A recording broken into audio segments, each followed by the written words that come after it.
no quedó registrado en las Escrituras meramente para que sepamos cuál fue el origen de los idiomas humanos. Hay algo mucho más profundo encerrado en esta historia. La Torre de Babel nos recuerda que en este mundo caído se está librando una guerra sin cuartel entre el reino de los hombres y el reino de Dios, y que uno de los dos, y yo espero que ustedes sepan cuál es, está condenado al fracaso. Nada ni nadie puede impedir que el Todopoderoso lleve a cabo lo que se ha propuesto hacer desde el principio de la historia humana para la gloria de su nombre y para el bien de su pueblo. Ahora, antes de entrar de lleno en esta historia fascinante de las Escrituras, necesitamos conocer un poco de contexto para entender lo que realmente está sucediendo aquí.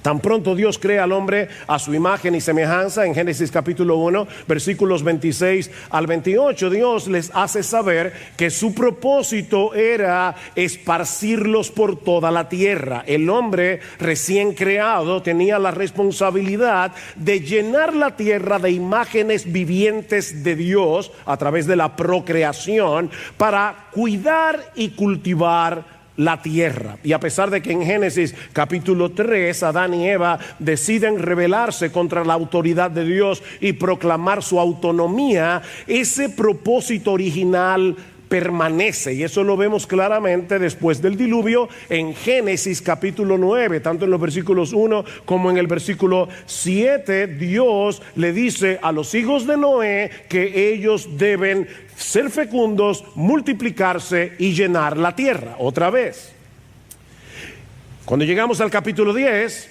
eso es precisamente lo que vemos, a los hijos de Noé que comienzan a multiplicarse. Pero cuando llegamos al capítulo 11, notamos que algo no anda bien, porque toda esta multitud decide aglutinarse en un mismo lugar y levantar un monumento a la soberbia humana. Génesis capítulo 11, versículo 1. Toda la tierra hablaba la misma lengua y las mismas palabras, eran de un mismo labio, dice el texto literalmente. Ya Moisés nos había dicho en el capítulo 10 que un descendiente de Cam llamado Nimrod había levantado un reino llamado Babel o Babilonia en la tierra sur del actual Irak, en las llanuras de Sinar. En este punto de la historia, los descendientes de Noé están unificados por una misma lengua, lo que hace posible la creación de este gobierno centralizado con Nimrod a la cabeza. Por otra parte, Moisés también nos dice en el versículo 2 que los hombres se fueron moviendo hacia el oriente hasta establecerse en las llanuras de Sinar. Y aconteció que según iban hacia el oriente, hallaron una llanura en la tierra de Sinar y se establecieron allí.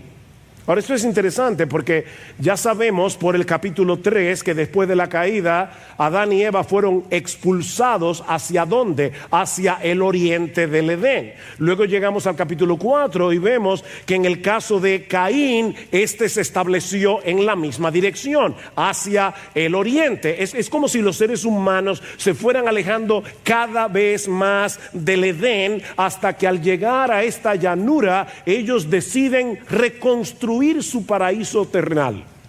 Versículo 3. Y se dijeron unos a otros: vamos, fabriquemos ladrillos y cosámoslos bien. Y usaron ladrillo en lugar de piedra y asfalto en lugar de mezcla. Y dijeron: vamos, edifiquémonos una ciudad y una torre cuya cúspide llegue hasta los cielos, y hagámonos un nombre famoso, para que no seamos dispersados sobre la faz de la tierra. La humanidad, descendientes de Noé, se ha propuesto hacer 4 cosas. Primero, construir una ciudad. Segundo, edificar una torre en medio de la ciudad tan alto que llegue al cielo. Tercero, hacerse de un nombre, y de ese modo, cuarto, evitar ser dispersados sobre la faz de la tierra. Los hombres de Babel no solo rehúsan obedecer el mandato expreso de Dios de llenar la tierra, sino que ellos pretenden llegar al cielo, la morada de Dios, y hacerse de un nombre. Hagámonos un nombre. Esta es la misma palabra hebrea que aparece en Génesis capítulo 1, versículo 26, cuando Dios dice, hagamos al hombre. Ahora estos dicen, hagámonos un nombre. El propósito original de Dios era llenar la tierra de su gloria a través de los portadores de su imagen, pero el propósito de estos hombres es quedarse en Sinar y construir un monumento para su propia gloria. Hagámonos un nombre famoso. Hay muchos detalles en esta historia, hermanos, que yo quiero que ustedes noten. En la Biblia, solo Dios se nombra a sí mismo. Porque hay un elemento de jerarquía en el hecho de yo ponerle nombre a algo o ponerle nombre a alguien. Tú nombras lo que te pertenece. Por ejemplo, en el capítulo 1 del Génesis es Dios el que le pone nombre a las cosas que ha creado. En Génesis capítulo 2, Dios le ordena a Adán que le ponga nombre a los animales. Y al final de ese mismo capítulo, Dios le provee a Adán de una ayuda idónea, y es Adán, cabeza, el que le pone nombre a Eva. Y en los capítulos 4 y 5 vemos que son los padres los que les ponen nombres a sus hijos. Pero la generación de Babel quiere ponerse un nombre ellos mismos. Ellos quieren hacerse de un nombre por sí mismos. ¿Se dan cuenta, mis hermanos, que esto es mucho más que un proyecto de construcción? En Babel nosotros volvemos a escuchar el eco de la voz de la serpiente en el huerto del Edén. Seréis como Dios. Desde Génesis 3, el hombre pretende ser Dios, o al menos ser tratado como si lo fuera. Un ser autónomo, capaz de hacer su propia voluntad, de establecer su propio reino por encima de la voluntad y del reino de Dios. De manera que los hombres de Babel no están tratando simplemente de construir una ciudad y de edificar una torre. El plan es levantar un reino que se oponga al reino de Dios. Babel representa una declaración de autonomía de parte de una humanidad rebelde. Si la intención de Dios era llenar la tierra de portadores de su imagen, para la gloria de su nombre, para la felicidad de sus criaturas, la generación de Génesis 11 pretende quedarse en el mismo lugar, buscar significado y seguridad en sus propios logros y levantar un monumento para su propia exaltación. Pero si algo aprendemos en las Escrituras es que hay un solo soberano universal cuya voluntad siempre prevalece. Uno solo. Y esa es una muy buena noticia, mis hermanos, porque los planes de Dios siempre son infinitamente mejores que los nuestros. En el cielo no hay ninguna señal de alarma ante esta ridícula manifestación de soberbia y de rebelión. ¿Cómo reacciona Dios a este proyecto? Bueno, veamos en segundo lugar la reacción de Dios a la autoexaltación humana. Versículo 5. Y el Señor descendió para ver la ciudad y la torre que habían edificado los hijos de los hombres. Este pasaje está cargado de ironía y de, lamentablemente, un juego de palabras que no se entiende en español, se entiende en el idioma original. Pero por un lado, Dios se refiere a esta gente como los hijos de los hombres, ¿se dieron cuenta? O los hijos de Adán. Esto es irónico porque los babilonios pensaban que su ciudad había sido construida por los dioses. Pero ya Moisés nos está diciendo de entrada que los constructores eran terrícolas. A pesar de su altanería, el hombre no es más que una criatura del polvo con pretensiones divinas. Son hijos de Adán. Por otra parte, el texto nos dice que Dios tuvo que descender para ver la ciudad y la torre. Otra ironía. Los hombres de Babel piensan que su ciudad es grande y que la torre es alta. Y Dios dice, yo no la veo. Desde el cielo no se ve. Hay algunas personas que dicen que si uno viaja al espacio se ve la muralla china. Yo no lo sé si eso es verdad.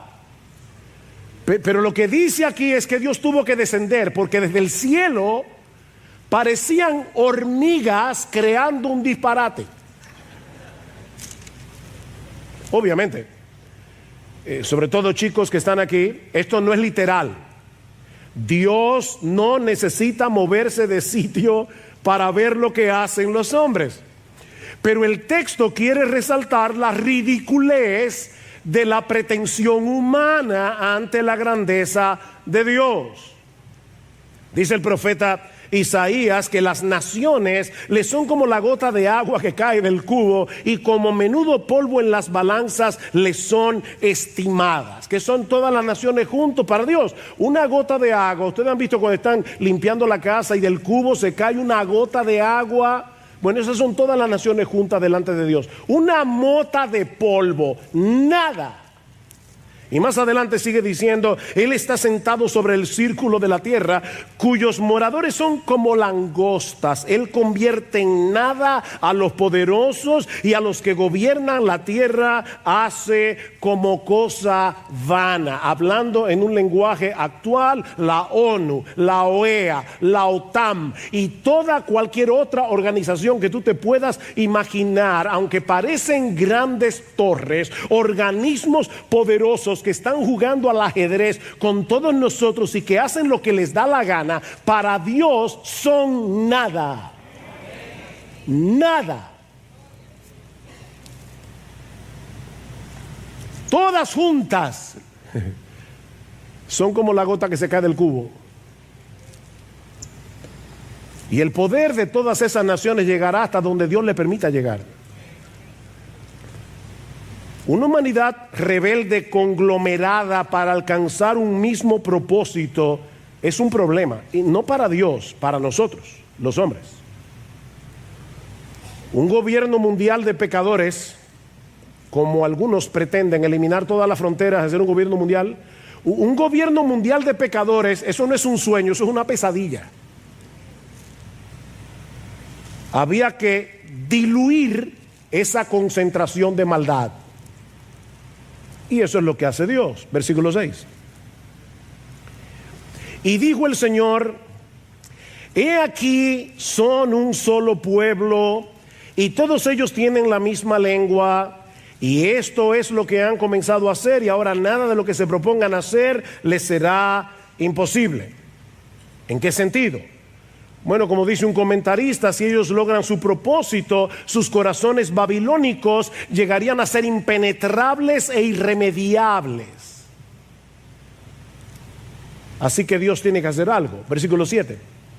Vamos, la misma palabra que usaron aquellos, bajemos y allí confundamos su lengua para que nadie entienda el lenguaje del otro. De nuevo Dios desciende para confundir los idiomas y obligarlos a dispersarse. Versículo 8, así los dispersó el Señor desde allí sobre la faz de toda la tierra y dejaron de edificar la ciudad. Por eso fue llamada Babel, porque allí confundió el Señor la lengua de toda la tierra y de allí los dispersó el Señor sobre la faz de toda la tierra.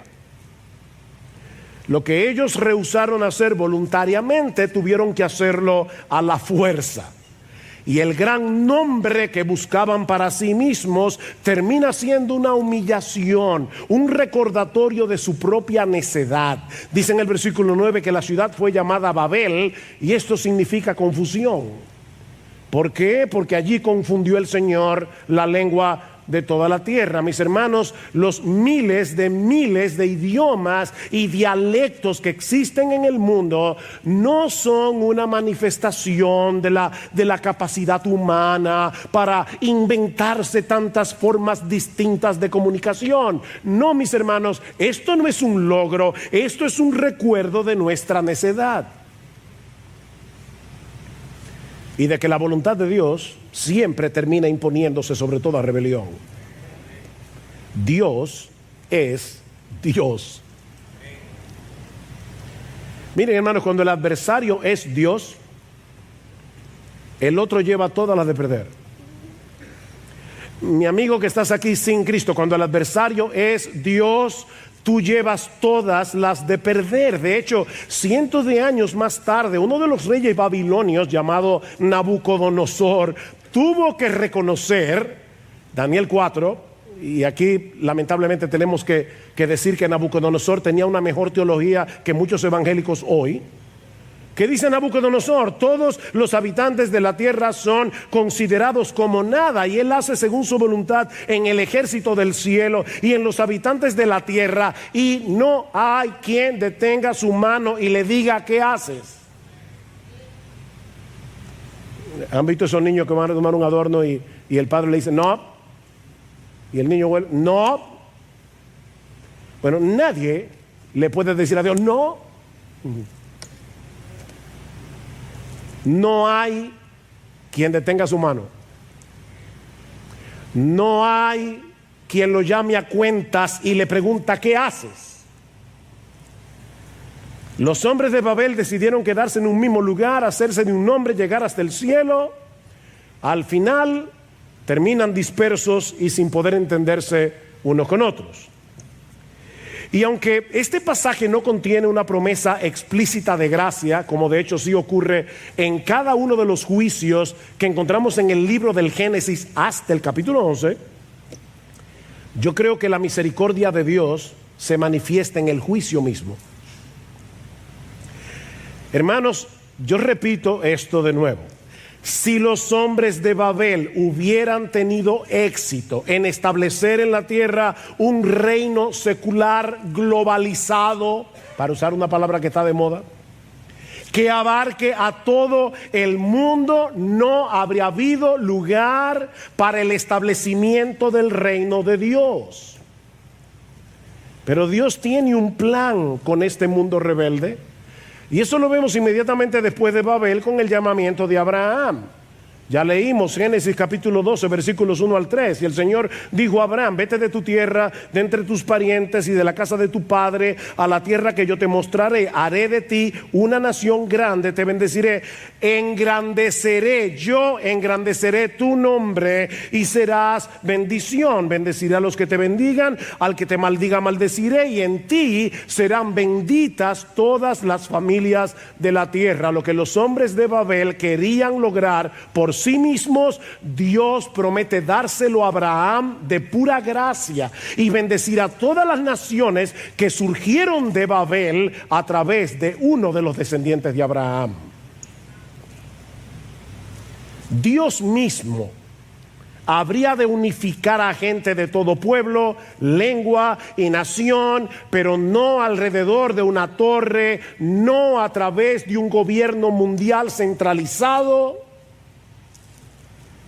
Dice en Sofonías capítulo 3, versículo 9, que habría de llegar un día en que Dios les daría a los pueblos labios puros, para que todos ellos, a los pueblos, para que todos ellos invoquen el nombre del Señor, para que les sirvan de común acuerdo. ¿Cuándo comenzó a cumplirse esta profecía? En Pentecostés, cuando Dios revirtió los efectos de Babel por medio del evangelio de la gloria de Cristo. Lucas relata en Hechos capítulo 2 que en el día de Pentecostés todos los discípulos de Jesús fueron llenos del Espíritu Santo y comenzaron a hablar en otras lenguas según el Espíritu les daba habilidad para expresarse. Y había judíos que moraban en Jerusalén, hombres piadosos procedentes de todas las naciones bajo el cielo. Y al ocurrir este estruendo, la multitud se juntó y estaban desconcertados asombrados. ¿Por qué? Porque cada uno los oía hablar en su propia lengua. ¿Ven? El efecto contrario de Babel. Y estaban asombrados y se maravillaban diciendo: mirad, ¿no son galileos todos los que están hablando? ¿Cómo es que cada uno de nosotros los oímos hablar en nuestra lengua en la que hemos nacido? Y ahora Lucas menciona partos, medos, elamitas, habitantes de Mesopotamia, de Judea, de Capadocia, del Ponto, de Asia, de Frigia, de Panfilia, de Egipto, de las regiones de Libia, alrededor de Cirene, viajeros de Roma, judíos como prosélitos, cretenses y árabes. Es decir, todas partes del mundo estaban allí. Los oímos hablar en nuestro idioma de las maravillas de Dios. Pentecostés es la cara inversa de Babel. Ahora es Dios el exaltado por todas las naciones del mundo conocido. Un movimiento que habría de comenzar en Pentecostés, un movimiento de expansión que nada ni nadie podrá detener, comenzando en Jerusalén, luego en toda Judea y Samaria y hasta lo último de la tierra.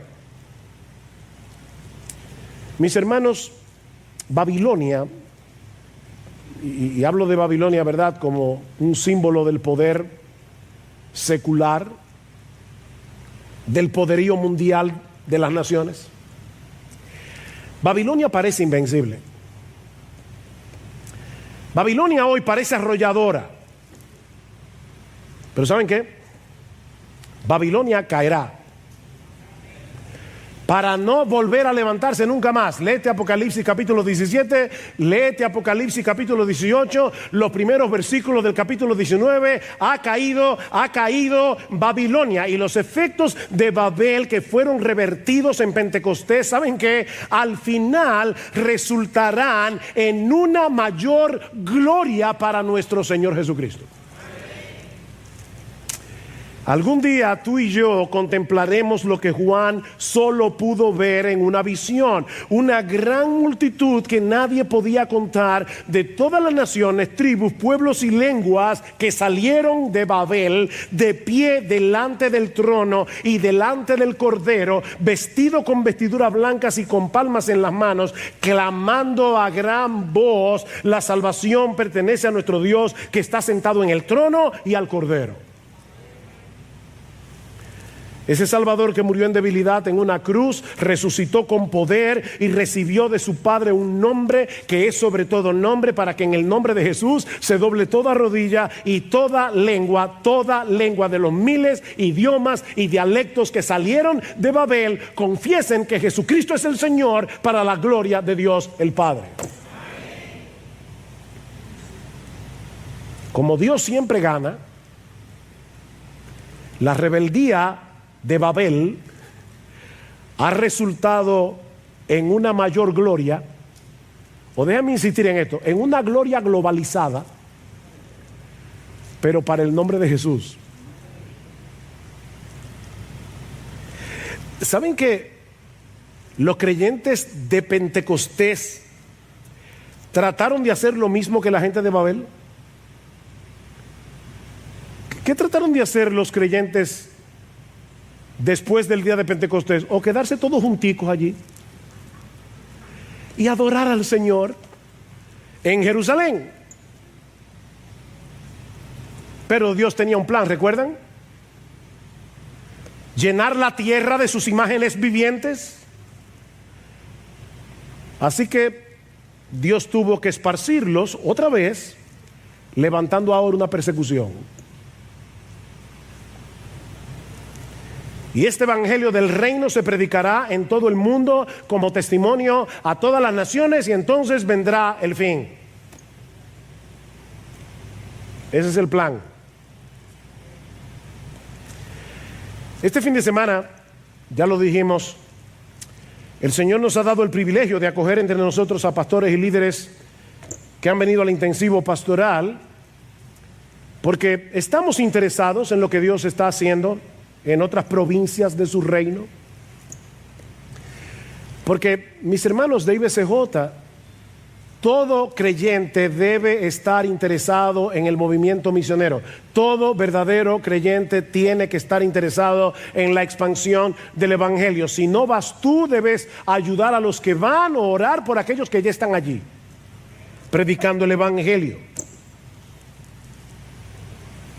Por eso es importante esta actividad. No es para nosotros bendecir a otros, es que nosotros somos bendecidos al palpar de una manera más cercana que el evangelio no se circunscribe a estas paredes. Gracias al Señor por hombres fieles que están predicando el evangelio en otros lugares, y algunos de ellos en lugares muy difíciles. Queridos pastores y líderes que vinieron al intensivo, nosotros sabemos que promesas de Dios quedara sin cumplimiento una sola, no tendríamos razones para confiar en ninguna. Si Dios deja de cumplir una sola de sus promesas, entonces es posible que no llegue a cumplir ninguna. Si Dios fracasó con Israel, existe la posibilidad de que fracase con nosotros también. Esa es la dificultad que se encuentra detrás de estos capítulos, como vemos en el versículo 6 del capítulo 9. Pablo dice, pero no es que la palabra de Dios haya fallado. ¿Ven? Eso es lo que atormenta a Pablo aquí. O lo que preocupa a Pablo, no es que la palabra de Dios haya fallado. De manera que lo que Pablo quiere demostrar en esta porción de la carta es que Dios, a final de cuentas, hará lo que Él se propuso hacer. Que su plan nunca ha fallado y nunca fallará. Ahora, antes de hacer esto, antes de demostrar su punto, el apóstol Pablo se toma un momento, porque él necesita abrir su corazón delante de sus lectores y delante de todos nosotros, haciéndonos ver que la incredulidad de Israel no era para él un asunto meramente teórico. Pablo va a escribir acerca de este tema, pero él quiere que nosotros veamos su corazón detrás de su pluma. Él quiere desnudar su corazón. Pablo se sentía profundamente conmovido por causa de la incredulidad de sus parientes según la carne, como les llama en el versículo 3. Y mis hermanos, es con ese mismo espíritu que nosotros debemos pasar a considerar el contenido de esta porción de la carta a los romanos. Mis hermanos, que el Señor nos libre de acercarnos a un pasaje como este con una mera curiosidad académica o intelectual, porque si lo hacemos de esa manera, vamos a perder el corazón de esta enseñanza y la palabra de Dios no va a producir en nosotros lo que esta porción de la carta de Pablo a los romanos debiera producir. Esto no es mera teoría. Hay personas que están queriendo entrar en discusión acerca del asunto de la elección y de los arminianos, los calvinistas, y yo entiendo todo eso, pero ¿saben qué, hermanos? Hay algo más profundo detrás de esta porción de la carta. Hay algo más importante. Y yo creo que la manera como Pablo introduce estos capítulos nos ayuda a ver eso. Hay al menos 3 aspectos de la angustia de Pablo por sus hermanos de raza, por su pueblo, a los que yo quiero llamar su atención en esta mañana. La sinceridad de la angustia de Pablo, la magnitud o profundidad o intensidad de su angustia, y en tercer lugar, la razón de su angustia. Vean una vez más el versículo 1. Digo la verdad en Cristo, no miento, dándome testimonio mi conciencia en el Espíritu Santo, de que tengo gran tristeza y continuo dolor en mi corazón. Mire, mis hermanos, es impresionante la manera tan dramática y tan drástica en la que Pablo pasa de la celebración al lamento. En el capítulo 8, en los versículos 8, Pablo termina exaltando a Dios por la seguridad de su amor en Cristo. Y es increíble cómo sin ninguna oración de transición, que son muy típicas en la carta de Pablo a los romanos, así pues, ¿qué diremos a esto?, etcétera. Sin ninguna de esas transiciones, de repente Pablo dice, digo la verdad en Cristo, no miento, yo tengo un continuo dolor en mi corazón. Un continuo dolor en mi corazón, de la celebración al lamento. Recuerden, mis hermanos, que originalmente la Biblia no estaba dividida en capítulos y versículos. De manera que los lectores originales de esta carta no bien acaban de leer la conclusión del capítulo 8, en donde Pablo exalta la seguridad del creyente en el amor de Dios en Cristo, para entrar sin ninguna transición en el capítulo 9, en el lamento del capítulo 9. Y eso nos muestra de manera incidental lo compleja que pueden ser las emociones de un cristiano. Nuestras emociones son complejas de este lado de la eternidad. Una de las cosas que más dolor puede provocar en el corazón del creyente es el hecho de experimentar el gozo de estar en Cristo y la realidad de que muchos de los que amamos se mantienen en pie de guerra contra Él. Es una tensión que nunca vamos a poder resolver de este lado de la eternidad. Paradójicamente, a mayor comprensión de lo grandioso y extraordinario que es conocer a Cristo en el Evangelio, mayor será nuestro gozo, mayor será nuestro dolor. La paradoja del creyente. No es una cosa o la otra, es una cosa por causa de la otra. Pablo acaba de decir al final del capítulo 8 que no existe nada, absolutamente nada en el universo que pueda separarnos del amor de Dios que es en Cristo Jesús. Que en medio de las tribulaciones, en medio de las aflicciones por las que nosotros tenemos que atravesar en este mundo caído, somos más que vencedores por medio de aquel que nos amó. Qué extraordinaria bendición la que nosotros tenemos en Cristo. Pero es ese mismo entendimiento de la gloria del Evangelio lo que debería provocar en nosotros un profundo dolor por aquellos que amamos y que no están en Cristo. La experiencia del cristiano, mis hermanos, no es solo gozo, aunque tampoco es solo dolor y angustia. De hecho, Pablo va a concluir estos 3 capítulos con otra doxología, exaltando la sabiduría de Dios desplegada en el Evangelio. Recuerdan en el capítulo 11, a partir del versículo 33, oh profundidad de las riquezas y de la sabiduría y del conocimiento de Dios, cuán insondables son sus juicios e inescrutables sus caminos, porque ¿quién ha conocido la mente del Señor? ¿Quién llegó a ser su consejero? ¿O quién le ha dado a él primero para que le tenga que recompensar? Porque de él y por él y para él son todas las cosas. A él sea la gloria por los siglos. Amén.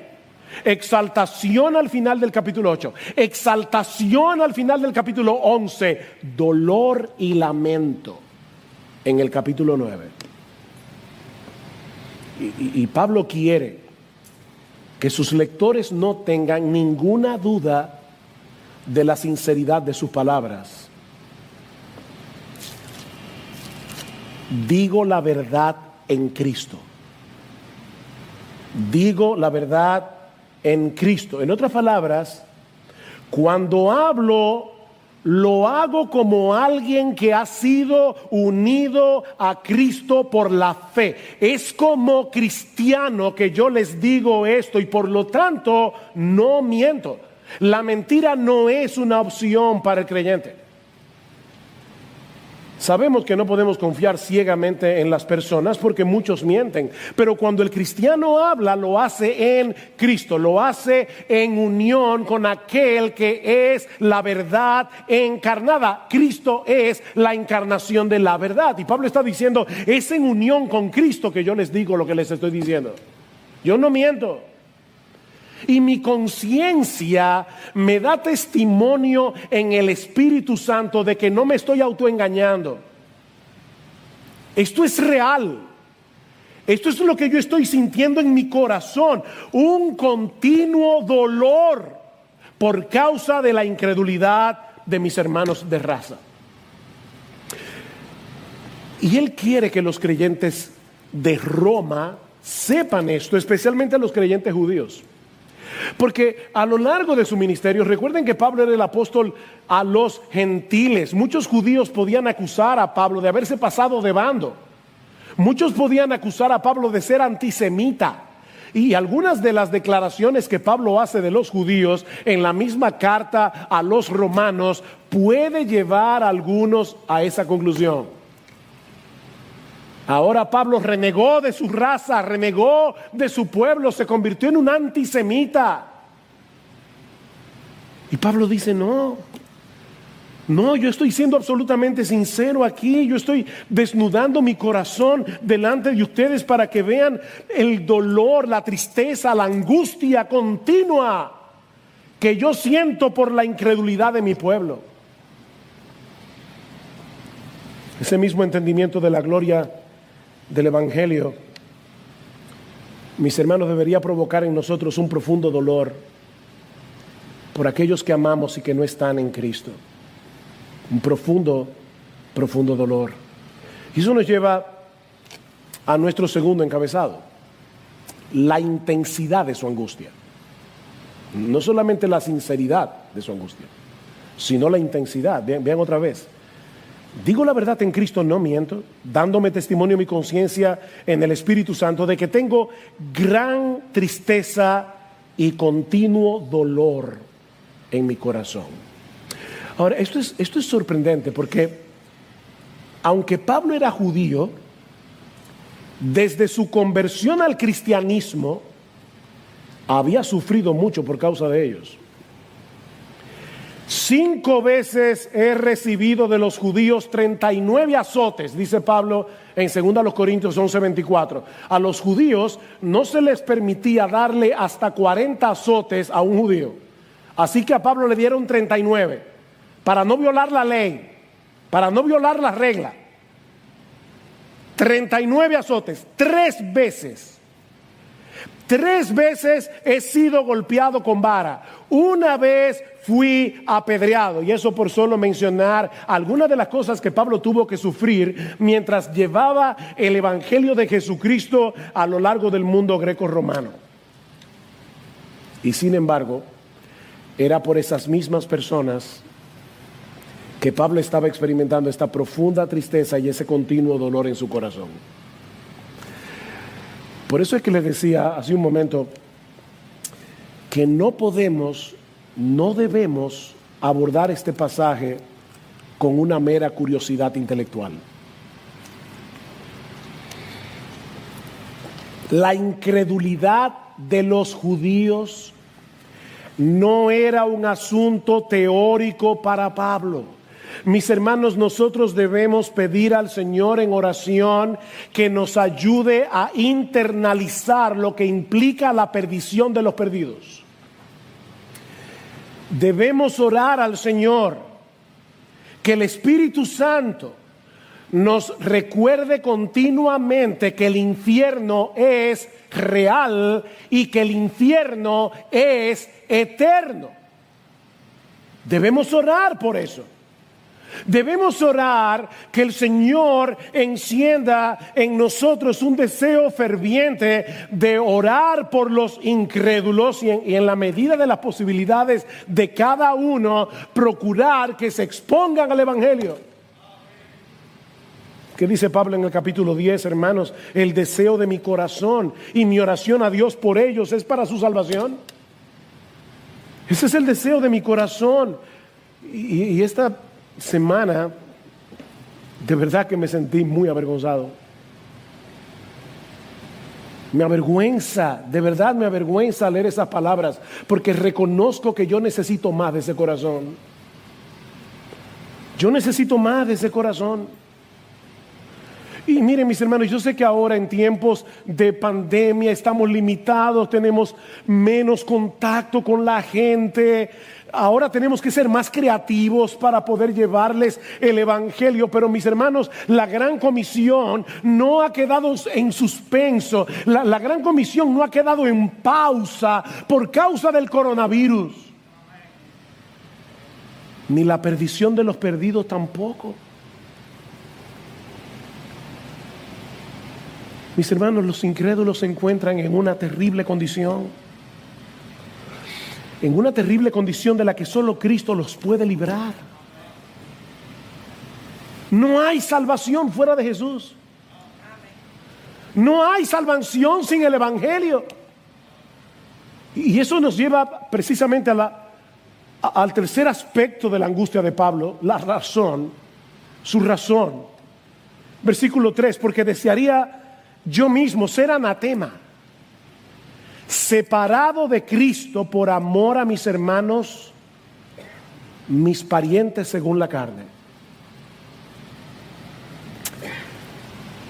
Esta es una declaración extraña, sorprendente.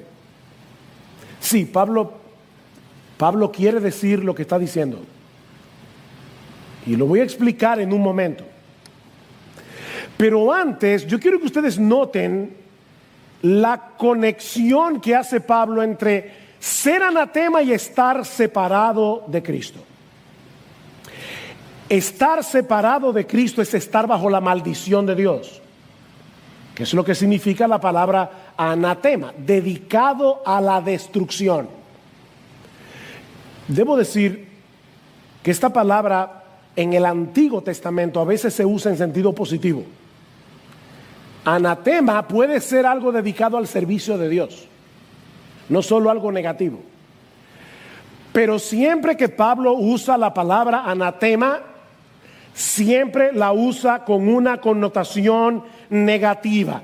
Lo que Pablo está diciendo es: los judíos rechazaron a su Mesías, rechazaron a aquel que voluntariamente tomó nuestra maldición en la cruz, y por eso ahora ellos están bajo maldición.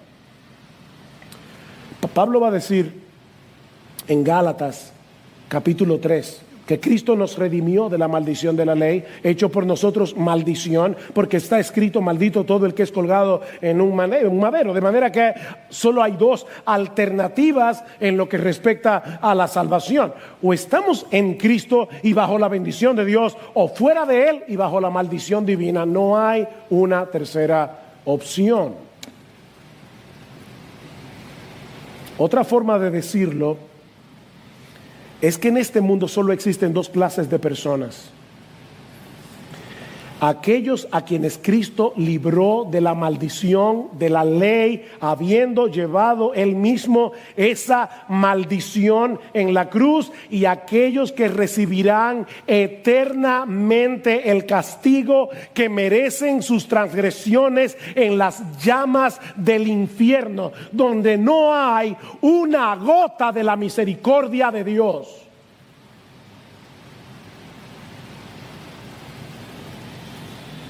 Dos opciones. Eso era lo que estaba causando ese dolor en el corazón de Pablo. Y era tal su angustia por ellos que él dice aquí que si existiera la posibilidad, es una hipérbole, si existiera la posibilidad de que él mismo fuera separado de Cristo para que el resto de los israelitas fuera salvo, él estaría dispuesto. Wow.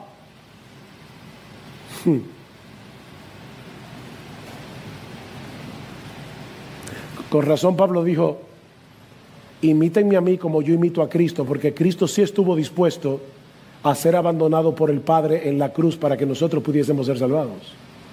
Y Pablo está imitando ese corazón. Y no olviden sus palabras en el versículo 1. Verdad digo en Cristo, no miento. Yo no estoy siendo deshonesto aquí, dice Pablo. Pablo, en este pasaje, se está identificando con Moisés en el Antiguo Testamento. En el capítulo 32 del libro de Éxodo, Moisés llegó a pedirle algo similar a Dios cuando los israelitas pecaron con el becerro de oro. Dice en el versículo 31 que Moisés se volvió al Señor y dijo: ay, este pueblo ha cometido un gran pecado, se ha hecho un Dios de oro, pero ahora, si es tu voluntad, perdona su pecado, y si no, bórrame del libro que has escrito. Señor, castígame a mí con el castigo que ellos merecen, pero libra a tu pueblo. Es lo que Moisés parece estar pidiendo aquí. Y es interesante porque tanto en Moisés como en Pablo estaba la misma preocupación: el honor de Dios. El honor de Dios. Moisés decía: Señor, ¿qué van a decir de ti? Que tú sacaste a tu pueblo de Egipto para matarlos en el desierto. Y Pablo dice: no es que la palabra de Dios haya fallado, hay una preocupación en ambos por el honor de Dios. Pero es indudable que hay un corazón que late por su pueblo. Ahora, por supuesto, lo que Moisés y Pablo están pidiendo no es posible. No es posible. Ningún ser humano puede hacer expiación por el pecado de otro, como de hecho le dice Dios a Moisés como respuesta a su petición. Dios le dice: al que haya pecado contra mí, a ese lo borraré de mi libro. Ahora, ¿ustedes creen que Pablo no conocía ese pasaje de Éxodo 32? Pablo conocía ese pasaje. Así que él sabía que ese intercambio no era posible. Él nunca podría ser separado de Cristo, como él mismo expresa al final del capítulo 8, ni siquiera para que otros pudieran salvarse. Pero mis hermanos, él está usando aquí un lenguaje hiperbólico para que entendamos la magnitud de su angustia. El hecho de que la mayoría de los israelitas hubieran rechazado a Jesús y se estuvieran encaminando hacia una condenación sin fin era demasiado doloroso para Pablo, sobre todo tomando en cuenta los enormes privilegios que ellos habían disfrutado como nación. Vean el versículo 4. Mis parientes, dice Pablo, que son israelitas, a quienes pertenecen la adopción como hijos y la gloria, los pactos, la promulgación de la ley, el culto y las promesas, de quienes son los patriarcas y de quienes según la carne procede el Cristo, el cual está sobre todas las cosas, Dios bendito por los siglos. Amén. Todos esos privilegios que Pablo menciona en esta lista tienen el propósito de ayudarnos a ver el problema teológico que plantea la incredulidad de Israel. Ellos son israelitas, dice Pablo. Eso es lo sorprendente. Son israelitas, y el significado de esa palabra allí es mucho más que una designación política o nacional. Lo que Pablo está diciendo es que ellos pertenecían a la nación escogida, es que ellos fueron los receptores originales de las promesas de salvación en Cristo. A ellos les pertenece la adopción como hijos, dice Pablo. En otras palabras, En el Antiguo Testamento Dios adoptó a la nación de Israel como se adopta un hijo, como su especial tesoro. Dios le concedió a esta nación privilegios que ninguna otra nación del mundo disfrutó. ¿Recuerdan el mensaje que Dios le envió a Faraón a través de Moisés? Así dice el Señor, Éxodo 4:22. Israel es mi hijo, mi primogénito. Esa fue la nación adoptada. En segundo lugar, dice Pablo, a ellos les pertenece la gloria. Ellos disfrutaron como ningún otro pueblo el hecho de ser testigos de la presencia esplendorosa de Dios. Dios moraba en medio de su pueblo. Ellos vieron esa gloria. En tercer lugar, a ellos les pertenecen los pactos. Un pacto es una promesa sobre la cual Dios jura, para que por dos cosas inmutables en las cuales es imposible que Dios mienta, tengamos un fortísimo consuelo, dice el autor de la carta a los Hebreos. Una promesa jurada. Y Pablo está diciendo, ¿con qué nación hizo Dios pactos? Aparte del pacto que hizo con Noé, que fue con toda la humanidad.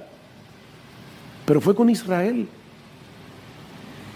Todas las bendiciones prometidas por Dios a través de los pactos hechos con Abraham, el pacto hecho con Moisés, el pacto hecho con David, las promesas del pacto nuevo, del nuevo pacto en Jeremías 31, estaban destinadas para ellos. En cuarto lugar, dice Pablo, ellos fueron los que recibieron la promulgación de la ley o la entrega de la ley. Ninguna otra nación del planeta tuvo una experiencia como la de Israel en el monte Sinaí. Dios descendió, le entregó la ley y los 10 mandamientos escritos con su dedo en piedra. Sí, sabemos que la ley no puede salvar, pero ¿saben qué, hermanos? Eso no elimina la bendición que es la ley. La ley es buena si se usa legítimamente, dice Pablo. La ley no era un problema, el problema era el corazón de ellos. Pero era una bendición que Dios le haya dado su ley. En quinto lugar, de ellos era el culto. De ellos era el culto. Mientras los paganos estaban perdidos, algunos de ellos entregando sus hijos a Moloch para adorar sus deidades, Dios les describió con todo lujo de detalles cómo Él quería que su pueblo lo adorara, e instituyó un sistema de sacrificios para lidiar con el problema del pecado y para recordarles que viene un Mesías, el Cordero de Dios, que quita el pecado del mundo. ¿Qué nación de la tierra tuvo ese privilegio? En sexto lugar, de ellos eran las promesas. Las promesas, especialmente las promesas contenidas en los pactos y que apuntaban hacia la persona y la obra de nuestro Señor Jesucristo. Ellos eran descendientes de los patriarcas, dice Pablo en séptimo lugar. Abraham, Isaac, Jacob. Hombres con quienes Dios hizo un pacto de pura gracia. Dios escogió al patriarca Abraham para bendecir por medio de él y su descendencia a todas las familias de la tierra.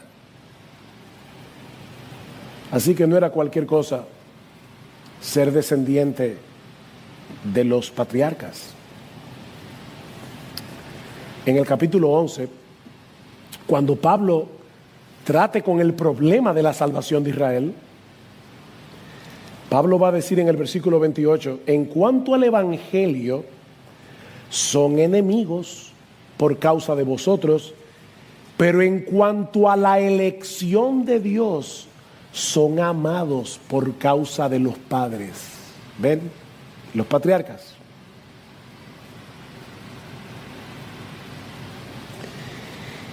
Y por si todo esto fuera poco, Pablo concluye esta lista de privilegios diciendo, que de ellos, según la carne, procede el Cristo, el cual está sobre todas las cosas, Dios bendito por los siglos. Amén. Nuestro Señor Jesucristo, como hombre, en su naturaleza humana, nació de la descendencia de Abraham. Ese fue el clímax de los privilegios que Dios le concedió a la nación de Israel. Cristo era judío. No olviden eso.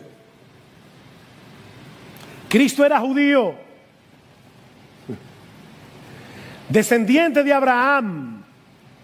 Él, descendiente de Abraham. Mateo 1:1, libro de la genealogía de Jesucristo, hijo de David, hijo de Abraham. Pero lo más extraordinario del Cristo, dice Pablo, es que no era solo hombre. No era solo hombre. Ese Cristo que nació de Israel está sobre todas las cosas y es el Dios bendito por los siglos, dice Pablo. Ese Dios que tantas veces manifestó su gloria en medio de su pueblo, asumió una naturaleza humana por la que corría sangre judía para venir a salvarlos de sus pecados. El Dios de gloria. El Dios de gloria vino a salvarnos, asumiendo nuestra culpa en la cruz, y vino a través de los judíos. Vino a través de Israel. Pero mis hermanos, eso es precisamente lo que angustia a Pablo. Eso es lo que angustia a Pablo. ¿Cómo es posible que un pueblo tan privilegiado, preparado por siglos para la llegada del Mesías, no pudieron reconocerlo cuando llegó y lo rechazaron? Esa es la interrogante con la que Pablo va a tratar a partir de ahora hasta casi al final del capítulo 11. Y lo que Pablo va a demostrar es que, contrario a lo que pudiéramos pensar al ver la condición de Israel, Dios va a llevar a cabo su plan en una forma sorprendente para salvar a los descendientes físicos de Abraham que él se propuso salvar. Noten otra vez el versículo 6, pero no es que la palabra de Dios haya fallado, porque no todos los descendientes de Israel son Israel. Aquí hay parte de la respuesta. No es que Dios tenía un plan, y ese plan no incluía salvar a todos y cada uno de los descendientes físicos de Abraham. Que por cierto, como veremos en el capítulo 10, no se van a perder porque no fueron elegidos, no, se van a perder por su incredulidad. Porque, dice Pablo, tratando de establecer la justicia de ellos, han rechazado la justicia de Dios. Es culpa de ellos, no de Dios. Pero el punto aquí es que Dios, en su plan, va a hacer lo que Él se propuso hacer. Dios no ha fracasado. Y no solo eso, Pablo va a mostrar cómo ese plan, que incluía el rechazo de los judíos a su Mesías, iba a provocar, iba a producir la salvación de gente de todo pueblo, tribu, lengua y nación a través de ese mismo Cristo que vino por medio de Israel. El Cristo judío iba a ser de bendición para todas las familias de la tierra.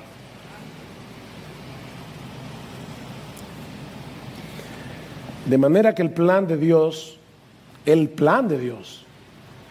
se está llevando a cabo tal como Él lo determinó. Ninguna de sus promesas quedarán sin cumplimiento. Dios no fracasa. Dios no fracasa. Así que tú puedes leer Romanos 8, 35 al 39 y decir, no hay problema. Nadie me va a separar del amor de Dios en Cristo. Dios no fracasa. Mis hermanos, ¿qué lecciones podemos extraer de este pasaje? Permítame brevemente enumerar algunas. En primer lugar, este pasaje nos enseña que, contrario a lo que mucha gente piensa, el cristianismo, el verdadero cristianismo, no es antisemítico, no es antijudío. El verdadero cristianismo. Los cristianos debemos orar por la salvación de Israel. Los cristianos debemos llevar a cabo el esfuerzo misionero que esté a nuestro alcance para llevarles el evangelio de la salvación en Cristo, porque ellos no se van a salvar sin Jesús.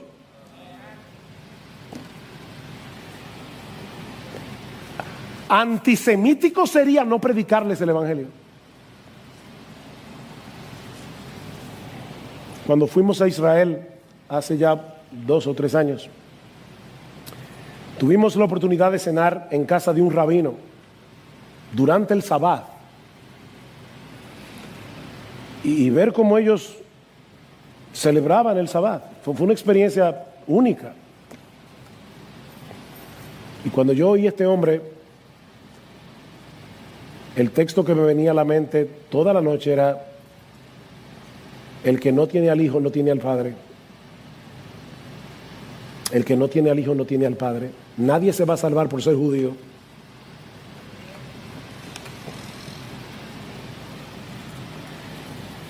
Miren, mi hermano, sean judíos o sean gentiles, nadie se salvará sin Cristo. Nadie. Lo que causaba angustia en el corazón de Pablo era precisamente el hecho de que ellos estaban separados de Cristo, y estar separados de Cristo es estar bajo la maldición de Dios. Lo que nos lleva a la segunda lección de este pasaje, y es que nuestro entendimiento del evangelio es defectuoso, por decirlo menos, si no nos mueve a desear, orar y procurar la salvación de los perdidos.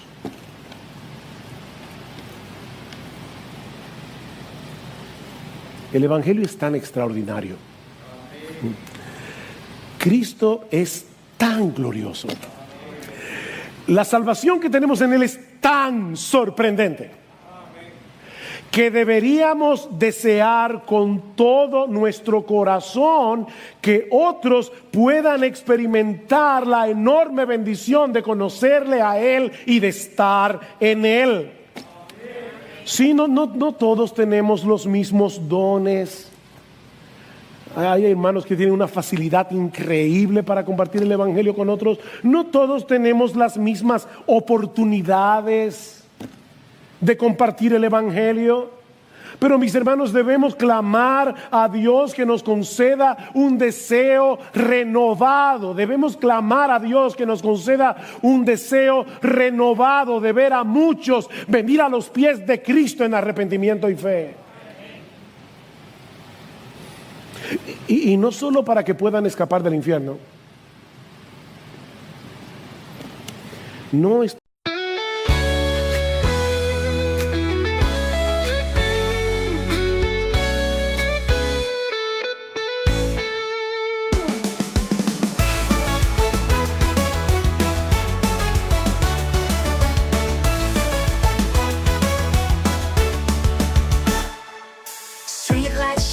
Michigan's tide, neon dreams paint the city side by side. Got my boombox thumping, hairspray in the air. Tonight's the night, baby, anything can happen, I swear.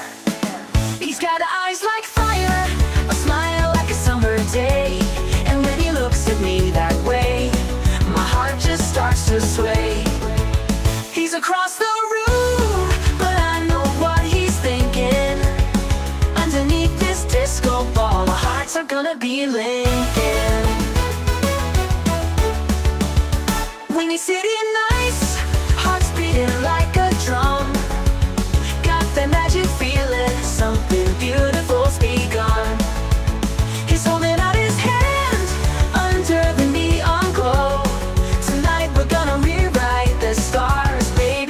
don't you know? We're cruising down Lakeshore Drive, radio blasting our song. He's holding my hand tight, knows how to treat a girl right all night long. We're young, we're wild, got the whole world at our feet. This feeling's electric, baby, can't you feel the heat? He leans in close, whispers secrets in my ear. The city fades away, all I hear is him right here. Fireworks in my soul, this moment's meant to be. Underneath the Chicago moon, he's everything to me. He's got eyes like fire, a smile like a summer day. And when he looks at me that way, my heart just starts to sway. He's across the room, but I know what he's thinking. Underneath this disco ball, our hearts are gonna be linking. When he's city nights, hearts beating like a drum. Got that magic feeling, something beautiful's begun. He's holding out his hand under the neon glow. Tonight we're gonna rewrite the stars, baby, don't you know?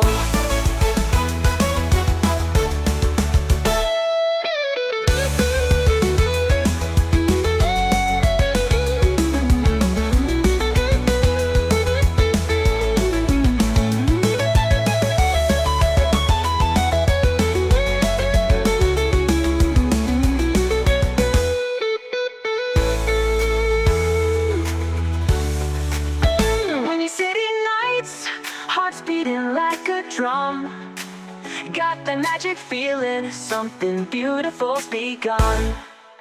He's holding out his hand under the neon glow. Tonight we're gonna rewrite the stars, baby, don't you know?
From